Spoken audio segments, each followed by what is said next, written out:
నమస్తే, welcome to speed news. నేను అనిల్. నేను రీనా.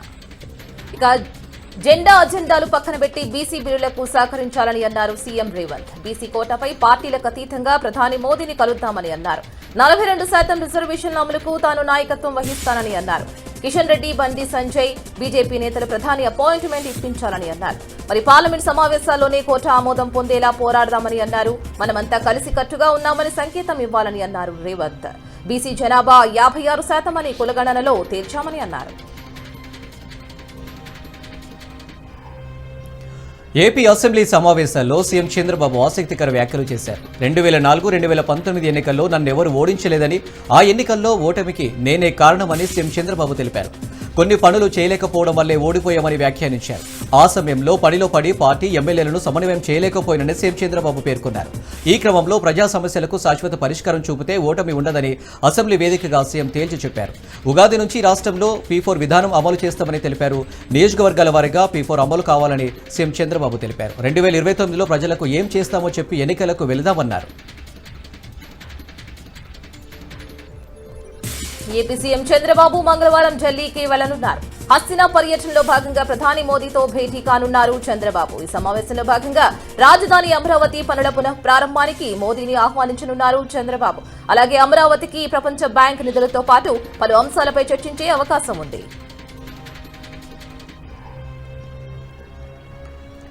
సీఎం రేవంత్ రెడ్డిపై BRS working president KTR fire అయ్యారు. రాష్ట్ర బడ్జెట్ గురించి చెప్పమంటే ఢిల్లీకి పంపే మూటలు లెక్కలు చెబుతున్నాడన్నారు. పిచ్చోడి చేతిలో రాయిల తెలంగాణ తయారైందన్నారు. మీడియా చిట్చాట్లో రేవంత్ సర్కార్కి చురకలంటించారు. బీజేపీ, కాంగ్రెస్ నేతల రహస్య సమావేశాలపై రాజాసింగ్ కామెంట్స్ ను ఎందుకు ఖండించడం లేదన్నారు. రాజాసింగ్ ను సస్పెండ్ చేసే దమ్ము బీజేపీకి ఉందా అని కేటీఆర్ ప్రశ్నించారు. సోషల్ మీడియా ప్రపంచవ్యాప్తంగా ఉన్న వ్యవస్థ అని, అమెరికాలో ఉన్నవాడు కామెంట్ పెడితే ఎలా శిక్షిస్తారో రేవంత్ చెప్పాలని ప్రశ్నించారు. సెంట్రల్ యూనివర్సిటీలో ఆందోళన అవుతుంటే రాహుల్ గాంధీ ఎందుకు స్పందించడం లేదన్నారు కేటీఆర్. ఆత్మహత్యలతో తల్లడిల్లుతున్న రాష్ట్రంలో అందాల పోటీలు ఎందుకని నిలదీశారు. తెలంగాణ మిర్చి రైతులను ఆదుకోవాలని డిమాండ్ చేస్తూ శాసన మండలి ఆవరణంలో బీఆర్ఎస్ వినూత్న రీతిలో నిరసన వ్యక్తం చేసింది. మిర్చి పంటకు వెంటనే 25,000 గిట్టుబాటు ధర ప్రకటించాలని బీఆర్ఎస్ ఎమ్మెల్సీ కవిత డిమాండ్ చేశారు. ఎండు మిర్చిలతో తయారు చేసిన దండలను ధరించి ప్లకార్డులు పట్టుకుని నిరసన తెలిపారు. తెలంగాణ రాష్ట్రంలో గత సీజన్లో 4 లక్షల ఎకరాల విస్తీర్ణంలో మిర్చి సాగైతే ధర లేక ఈ సీజన్లో 2,40,000 ఎకరాల విస్తీర్ణం తగ్గిపోతుందని ఆందోళన వ్యక్తం చేశారు. ఇకనైనా ప్రభుత్వం స్పందించి కేంద్ర ప్రభుత్వంపై ఒత్తిడి తెచ్చి నాఫెడ్, మార్క్ఫెడ్ ద్వారా మిర్చి మద్దతు ధర క్వింటాలకు 25,000 గిట్టుబాటు ధర నిర్ణయించి ప్రభుత్వం కొనుగోలు చేయాలని డిమాండ్ చేశారు. రాష్ట్రంలో విద్యారంగంలో పేరుకుపోయిన సమస్యలను పరిష్కరించాలని డిమాండ్ చేస్తూ ఇవాళ బీఆర్ఎస్వీ నాయకులు తెలంగాణ అసెంబ్లీని ముట్టడించారు. ఈ నేపథ్యంలో వారంతా అసెంబ్లీ లోపలికి దూసుకెళ్లేందుకు యత్నించారు. దీంతో అక్కడే ఉన్న పోలీసులు ఆందోళనకారులను అరెస్టు చేశారు. ప్రభుత్వం వెంటనే జాబ్ క్యాలెండర్ విడుదల చేయాలని డిమాండ్ చేశారు. అదేవిధంగా ఓయూలో ధర్నాలు, నిరసనలు నిషేధిస్తూ వీసీ ఇచ్చిన ఉత్తర్వులను వెంటనే రద్దు చేయాలని అన్నారు. ప్రభుత్వం ఏర్పడే 15 నెలలు గడుస్తున్నా ఇప్పటి వరకు విద్యాశాఖకు మంత్రి లేకపోవడం సిగ్గుచేటదన్నారు. పెండింగ్లో ఉన్న ఫీజు రియంబర్స్మెంట్ బకాయిలను వెంటనే విడుదల చేయాలని డిమాండ్ చేశారు. ఇక గురుకులాల్లో మరణించిన విద్యార్థులకు 50 లక్షల ఎక్స్గ్రేషియా ప్రకటించాలని అన్నారు. మహబూబ్ నగర్ ఎంపీ డీకే అరుణతో సీఎం రేవంత్ రెడ్డి మాట్లాడారు. ఎంపీ అరుణ ఇంట్లో అఘంతకుడు చొరబడిన ఘటనపై సీఎం ఆరా తీశారు. ఘటన జరిగిన తీరు, తన అనుమానాలపై వివరణ ఇచ్చారు. దీంతో భద్రత పెంచుతామని డీకే అరుణ ముఖ్యమంత్రి హామీ ఇచ్చారు. భద్రత పెంచాలంటూ పోలీస్ శాఖకు ఆదేశాలు ఇచ్చారు. చొరబాటుపై విచారణ వేగవంతం చేసి వాస్తవాలు తేల్చాలని పోలీస్ శాఖ అధికారులను ఆదేశించారు. అధికార పార్టీ ఎమ్మెల్యే అనిరుద్ రెడ్డి హైడ్రాపై తీవ్ర విమర్శలు చేశారు. హైడ్రా నోటీసులు ఇచ్చి లావాదేవీలు నడుపుతున్నట్లు ఆరోపణలు ఉన్నాయన్నారు. హైడ్రా చీఫ్ రంగనాథ్ తన ఫోన్ లిస్ట్ను చెక్ చేయండి, రెస్పాండ్ కావడం లేదన్నారు. ఎమ్మెల్యేకు స్పందించకపోతే సామాన్య ప్రజల పరిస్థితి ఏంటి అన్నారు. మ్యాన్ హట్టన్ ప్రాజెక్టుపై మరోసారి సీఎంకు ఫిర్యాదు చేయనున్నట్టు తెలిపారు.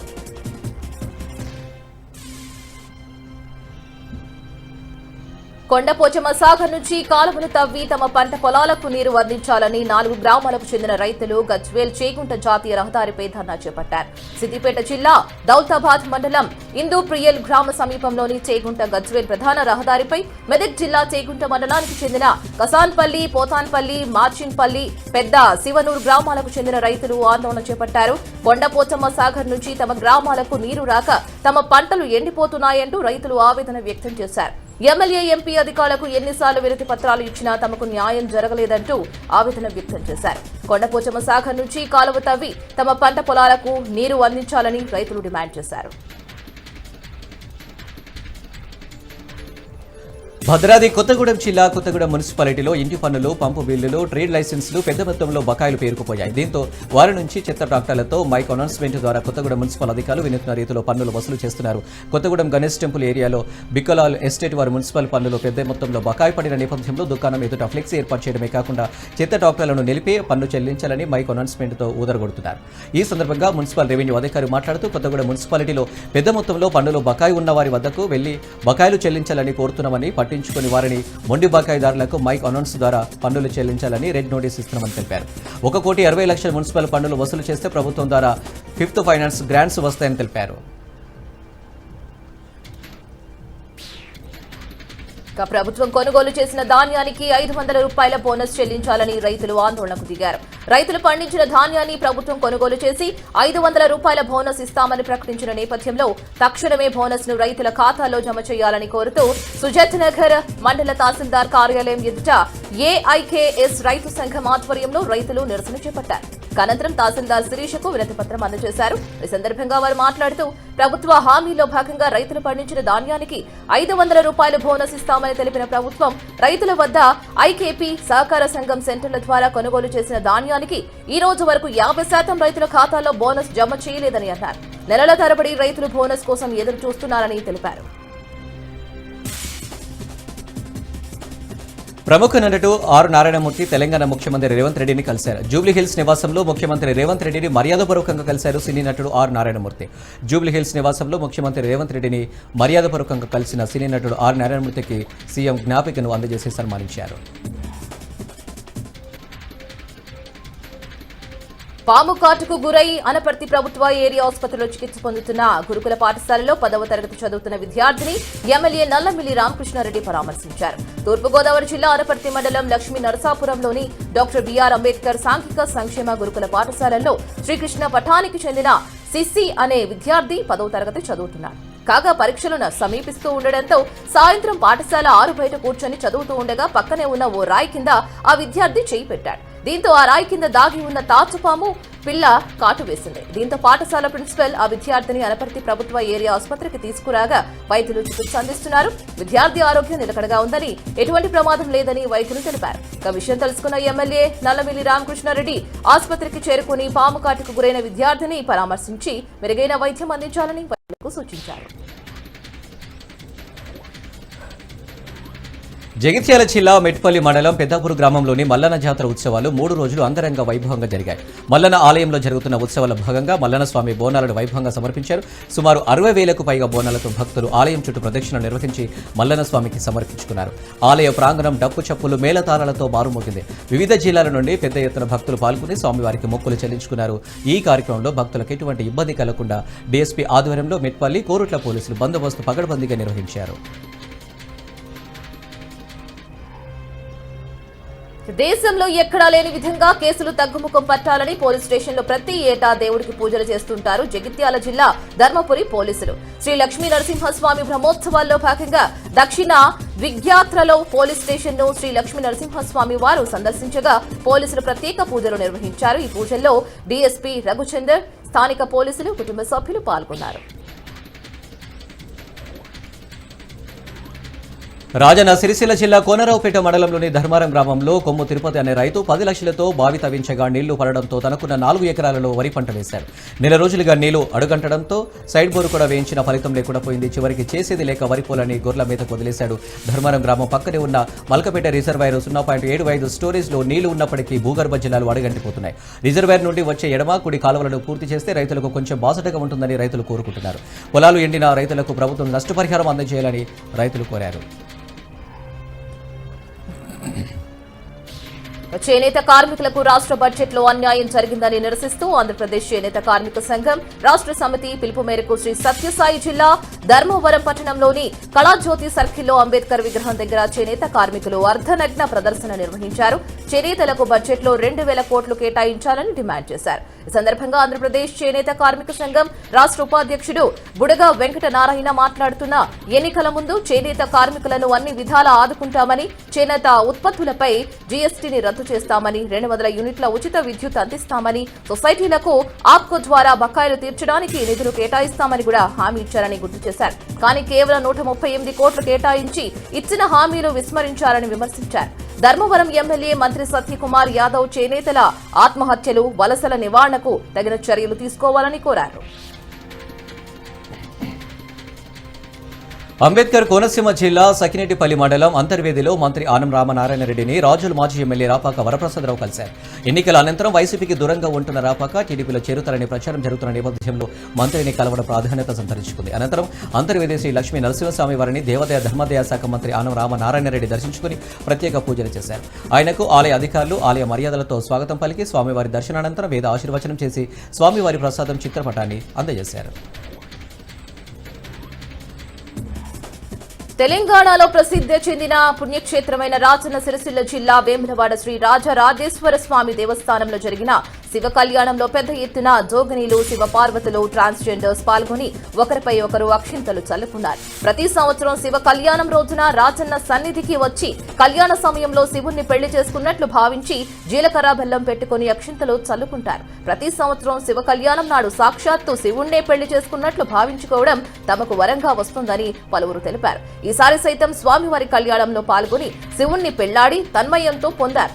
ఇక శివ కళ్యాణ మహోత్సవంలో లవాడ ఎమ్మెల్యే విప్ ఆది శ్రీనివాస్, ఆలయ ఈవో వినోద్ రెడ్డి స్వామివారికి పట్టు వస్త్రాలు సమర్పించారు. ఉదయం స్వామివారికి మహాన్యాస పూర్వక ఏకాదశ రుద్రాభిషేకం నిర్వహించిన అనంతరం ధ్వజస్తంభం వద్ద వృషభ కళ్యాణం, ధ్వజారోహణ కార్యక్రమాలు జరిగాయి. అనంతరం దేవాలయం ముందు ఎదుర్కోళ్ల కార్యక్రమం జరిగింది. అనంతరం దేవాలయం గెస్ట్ హౌస్ ముందు శివపార్వతుల కళ్యాణం వైభవంగా నిర్వహించారు.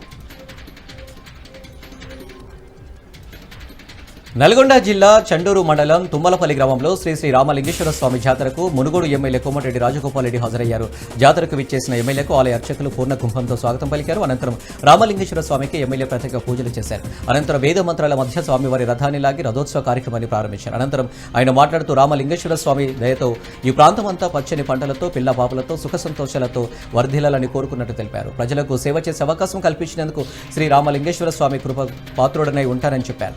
ఈ కార్యక్రమంలో ఈవో నాగిరెడ్డి, ఆలయ చైర్మన్ రమ్య రామలింగారెడ్డి, గాంధీ విద్యా సంస్థల chairman Kodi Srinivasulu, Chanduru municipal vice chairman Sujatha Venkatesh Yadav తదితరులు పాల్గొన్నారు. ఏలూరు జిల్లా ప్రముఖ పుణ్యక్షేత్రమైన ద్వారకా తిరుమల చిన్న వెంకన్నకు హుండీల ద్వారా భారీ ఆదాయం సమకూరింది. గడిచిన 18 రోజుల కాలానికి స్వామివారికి నగదు రూపంలో 1,75,00,000 రూపాయల ఆదాయం లభించింది. స్థానిక ప్రమోద కళ్యాణ మండప ఆవరణలో హుండీల లెక్కింపు నిర్వహించారు. అత్యంత భద్రతా నడుమ జరిగిన లెక్కింపులో దేవాలయ అధికారులు, సిబ్బంది పాల్గొన్నారు. అలాగే భక్తుల కానుకల రూపేణా 137 గ్రాముల బంగారం, 3 కేజీల 130 గ్రాముల వెండి లభించినట్లు ఆలయ ఈవో ఎన్వీఎస్ఎన్ మూర్తి తెలిపారు. అలాగే విదేశీ కరెన్సీ సైతం అధికంగా లభించినట్లు ఈవో మూర్తి తెలిపారు. కదిరిలో ఖాద్రి లక్ష్మీ నరసింహస్వామి బ్రహ్మోత్సవాల భాగంగా సూర్య చంద్రబాబు అలంకార ఉత్సవం నిర్వహించారు. స్వామిని ప్రత్యేక అలంకారంతో శోభయమానంగా తీర్చిదిద్దారు. వేడుకల్లో ఉదయం ఆదిత్యుడి అలంకారంతో సూర్యకోడి తేజస్సుతో స్వామివారు తిరువీధుల్లో విహరించారు. సాయంత్రం కలువరేడు చంద్రుడి అలంకారంతో శ్రీవారు సుందరంగా కనిపించారు. దీంతో ఒకే రోజు 2 అలంకారాలతో భక్తులను కనువిందు చేశారు. పురవీధుల్లో స్వామివారిని మంగళ వాయిద్యాలతో ఊరేగించారు. ఉత్సవ ఆద్యంతం గోవింద నామస్మరణతో తీరవీధులు మారుమోగాయి. భగవంతుని సేవకు పురప్రజలు, దూర ప్రాంత ప్రజలు తరలొచ్చి పత్రం, పుష్పం, ఫలం, నారికేలలతో పూజలు చేశారు. సత్యసాయి జిల్లా కలెక్టర్ చేతన్ స్వామివారిని దర్శించుకున్నారు.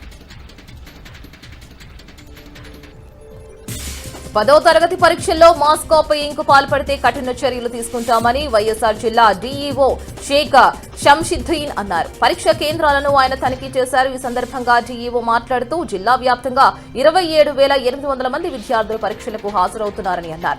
ఇందుకోసం 161 పరీక్షా కేంద్రాలను ఏర్పాటు చేశామని అన్నారు. ప్రతి పరీక్షా కేంద్రం వద్ద 144 సెక్షన్ అమల్లో ఉంటుందని, సమస్యాత్మక పరీక్షా కేంద్రాల్లో సీసీ కెమెరాలను ఏర్పాటు చేసి పర్యవేక్షణ చేస్తున్నామని అన్నారు. పరీక్షల సమయంలో విద్యార్థులు ఎలాంటి ఒత్తిడికి గురికాకుండా ప్రశాంత వాతావరణంలో పరీక్షలు రాసేలా అన్ని చర్యలు తీసుకున్నామని తెలిపారు.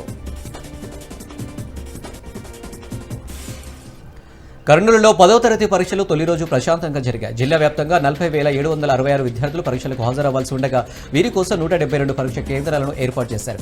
అందులో 6 సమస్యాత్మక కేంద్రాలను గుర్తించారు. ప్రతి పరీక్షా కేంద్రం వద్ద 144 సెక్షన్ అధికారులు విధించారు. ఉదయం 9:30 నుంచి మధ్యాహ్నం 12:30 వరకు పరీక్ష జరుగుతుంది. బాపట్ల జిల్లా పర్చూరు నియోజకవర్గ పరిధిలో 10వ తరగతి పరీక్షలు కట్టుదిట్టమైన భద్రతా ఏర్పాట్ల మధ్య ప్రశాంతంగా మొదలయ్యాయి. 53 పరీక్షా కేంద్రాల్లో 9,813 మంది విద్యార్థులు పరీక్షలు రాశారు. పరీక్షా కేంద్రాల ప్రాంతంలో పోలీసులు 144 సెక్షన్ అమలు చేశారు. ఎవరైనా పరీక్షా కేంద్రాల వద్ద అలజడి సృష్టిస్తే కఠిన చర్యలు తీసుకుంటామని కూడా డీఎస్పీ మెయిన్ హెచ్చరించారు.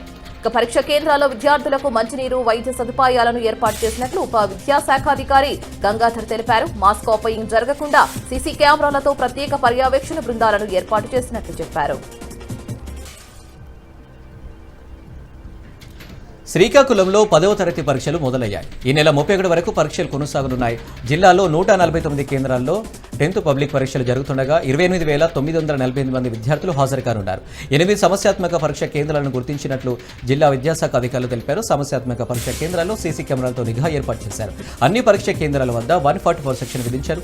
విద్యార్థులు హాల్ టికెట్లు చూపితే ఆర్టీసీ బస్సులు ఉచితంగా ప్రయాణించే అవకాశం కల్పించారు. జిల్లాలో 10వ తరగతి పరీక్షలు పకడ్బందీగా నిర్వహించేందుకు విద్యాశాఖ పూర్తి ఏర్పాట్లు చేసింది. అలాగే శ్రీ సత్యసాయి జిల్లాలో 10వ తరగతి పరీక్షలు ఉత్సాహంగా ప్రారంభమయ్యాయి. పుట్టపర్తిలో గ్రామ దేవత సత్యమ్మ దేవాలయంలో విద్యార్థినులు పూజలు చేసి అమ్మవారి ఆశీస్సులు పొందారు. జిల్లా వ్యాప్తంగా 104 సెంటర్లలో 449 పాఠశాలలకు సంబంధించిన 22,295 మంది రెగ్యులర్ విద్యార్థులతో పాటు 780 మంది ఓపెన్ 10th విద్యార్థులు పరీక్షలు రాయనున్నారు. 10వ తరగతి పరీక్ష కేంద్రాల్లో నిర్వహణకు సంబంధించిన అన్ని ఏర్పాట్లను అధికార యంత్రాంగం పూర్తి చేసింది. మాస్ కాపయింగ్ ఎక్కడ జరగకుండా 6 ప్లేయింగ్ స్క్వాడ్ ను కూడా ఏర్పాటు చేశారు. వీరు నిర్విరామంగా ఎగ్జామినేషన్ సెంటర్లు తిరుగుతూ సక్రమంగా పరీక్షలు రాసే విధంగా చర్యలు తీసుకుంటున్నారని జిల్లా విద్యాధికారి కృష్ణప్ప తెలిపారు. పుట్టపర్తి మండలం పెడపల్లి ఉన్నత పాఠశాలకు చెందిన మరుగుజ్జు విద్యార్థిని చిన్ని పరీక్ష రాయడానికి పుట్టపర్తికి వచ్చింది. చిన్నిని తండ్రి ఎత్తుకుని రావడంతో చంటి పిల్లల ఉన్న మరుగుజ్జుని అందరూ ఆశ్చర్యంగా చూశారు. మరి ఈ అమ్మాయి 10వ తరగతా అంటూ గుసగుసలాడారు. ఉపాధ్యాయులు సైతం విద్యార్థిని చూసి ముక్కున వేలు వేసుకుని మిన్నకుండిపోయారు. కృష్ణా జిల్లాలో ప్రశాంత వాతావరణంలో 10వ తరగతి పరీక్షలు ప్రారంభమయ్యాయి. జిల్లాలో 145 కేంద్రాల్లో పరీక్షలు జరుగుతున్నాయి. పరీక్ష కేంద్రాల వద్ద ఎటువంటి అవాంఛనీయ సంఘటనలకు తావు లేకుండా పోలీసు బందోబస్తు ఏర్పాటు చేశారు. విద్యార్థులను క్షుణ్ణంగా తనిఖీ చేసిన తర్వాతే కేంద్రంలోకి అనుమతించారు. మాల్ ప్రాక్టీస్కు అవకాశం లేకుండా 5 ఫ్లయింగ్, 52 సిట్టింగ్ స్క్వాడ్లను ఏర్పాటు చేశారు. పరీక్ష కేంద్రాల వద్ద మౌలిక సదుపాయాలతో పాటు ఆరోగ్య సిబ్బందిని మండల విద్యాశాఖ అధికారులు అందుబాటులో ఉంచారు.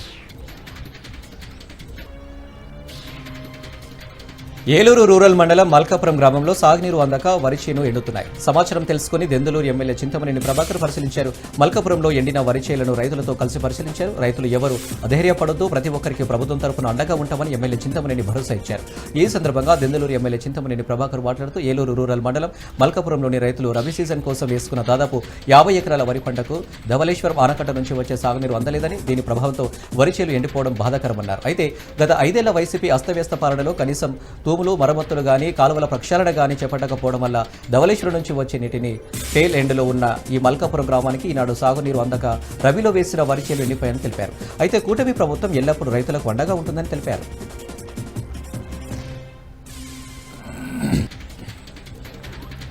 సిపిఎం ఆధ్వర్యంలో ములుగు జిల్లా వాజేడు గ్రామంలో ఉన్న గుడిసెవాసులకు విద్యుత్ సౌకర్యం, నీటి సౌకర్యం కల్పించాలని కోరుతూ ఏటూరు నాగరం ఐటీడీఏ ముందు ధర్నా నిర్వహించారు. ఈ కార్యక్రమంలో సిపిఎం కేంద్ర కమిటీ సభ్యుడు వీరయ్య, సిపిఎం నాయకులు, వాజేడు గుడిసెవాసులు పాల్గొన్నారు. హనుమకొండ జిల్లా కమలాపూర్ మండలంలోని పాఠశాలలో మధ్యాహ్న భోజన ఏర్పాట్లపై బీసీ సంఘం నాయకులు మండల విద్యా అధికారిని కలిసి వినతి పత్రం అందజేశారు. విద్యార్థుల భోజన పద్ధతిలో సరైన ఏర్పాట్లు చేయాలని, భోజన నాణ్యతను రుచికరంగా వారు వండాలని వారు విజ్ఞప్తి చేశారు. పలు గ్రామాల్లో భోజన ప్రమాణాలు పాటించడం లేదని, పాఠశాలల్లో శానిటేషన్ కూడా సమస్యలు కూడా ఉన్నాయని వినతి పత్రంలో వివరించారు. ఈ సందర్భంగా బీసీ సంఘం మండల అధ్యక్షుడు కత్తి రమేష్ మాట్లాడుతూ ప్రతి పాఠశాలల్లో మధ్యాహ్న భోజన మెనూ బోర్డులను ఏర్పాటు చేయాలని, మధ్యాహ్న భోజన కమిటీ వివరాలు తెలిపే విధంగా బోర్డులను ఏర్పాటు చేయాలని కోరారు. ఈ కార్యక్రమంలో బీసీ సంక్షేమ నాయకులు ఎడ్ల వెంకటేశ్వర్లు, ఎగ్గడి సతీష్, అంబేద్కర్ సంఘం నాయకులు బొత్సు కరుణాకర్లు పాల్గొన్నారు. మల్లన్న సాగర్ కాలువ ద్వారా భూముల్లోకి నీళ్లు తీసుకురావాలని దుబ్బాక తహసీల్దార్కు దుబ్బాక పట్టణ రైతులు వినతి పత్రం అందించారు. అనంతరం రైతు కమిటీ అధ్యక్షుడు చెక్కపల్లి రాజుమల్లు మాట్లాడుతూ మల్లన్న సాగర్ కాలువ నీళ్లు దుబ్బాకలోని కొన్ని గ్రామాలకు వస్తున్నాయి. దుబ్బాకకు కన్నతల్లిగా ఉన్న పెద్ద చెరువుకు నీళ్లు రాకపోవడం బాధాకరమైన విషయమన్నారు. పెద్ద చెరువుకు నీళ్లు రాకపోవడంతో దాదాపుగా 1500 ఎకరాలు బీడు భూమిగా మిగిలిపోయే ప్రమాదం ఉందని తెలిపారు. భూగర్భ జలాలు అడగంటిపోవడంతో పంటలు ఎండిపోయే దశకు చేరాయని ఆవేదన వ్యక్తం చేశారు. కాలువల ద్వారా నీళ్లు విడుదల చేయడం వల్ల 1500 ఎకరాలు సాగులకు వస్తాయని చెప్పారు.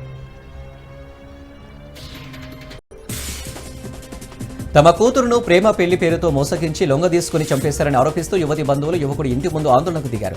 వివరాలు ఇలా ఉన్నాయి. వరంగల్కు చెందిన గీతికను గుంటూరుకు చెందిన కుప్పల సాయి కుమార్ ఇన్స్టాగ్రామ్ లో పరిచయం చేసుకున్నాడు. యువతి సెప్టెంబర్ 24న హైదరాబాద్ బోయినపల్లిలో ఫంక్షన్ కు రాగా ఫ్యామిలీకి కనిపించకుండా వెళ్లిపోయింది. దీంతో యువతి తల్లిదండ్రులు గాయత్రి జగదీశ్వరాచారి బోయినపల్లి పిఎస్లో ఫిర్యాదు చేశారు. మరుసటి రోజు గుంటూరు వచ్చినట్లు గుంటూరుకు చెందిన ఉదయ్ అనే వ్యక్తి ఫోన్ చేసి తల్లిదండ్రులకు సమాచారం అందించారు. ఆ తర్వాత సాయి కుమార్ తనను సరిగా చూడడం లేదని, గంజాయికి బానిసై కొడుతున్నాడని, తమ కూతురు మార్చి 14వ తేదీ ఫోన్ చేసినట్టు చెప్పారు. అదే రోజు రాత్రి తన కూతురు ఉరేసుకుని చనిపోయినట్లు సాయి కుమార్ తల్లిదండ్రులు తెలియజేయడంతో గుంటూరు వచ్చామని చెప్పారు. సాయి కుమారే తన కుమార్తెను ఉరివేసి చంపారని యువతి కుటుంబ సభ్యులు యువకుడి ఇంటి ముందు ఆందోళనకు దిగారు. తమ కూతురు మరణానికి కారణమైన వారిని కఠినంగా శిక్షించాలని డిమాండ్ చేశారు. ఈ విషయం తెలుసుకున్న పోలీసులు ఘటనా స్థలానికి వచ్చి వివరాలు సేకరించి విచారణ జరుపుతున్నారు. బెయిల్ మంజూరైంది. రేవతి తన్వి యాదవ్కు బెయిల్ మంజూరు చేసింది నాంపల్లి కోర్టు. 25,000 రూపాయల పూచీకత్తుతో నాంపల్లి కోర్టు బెయిల్ మంజూరు చేసింది. పోలీసుల కస్టడీ పిటిషన్ కోర్టు డిస్మిస్ చేసింది.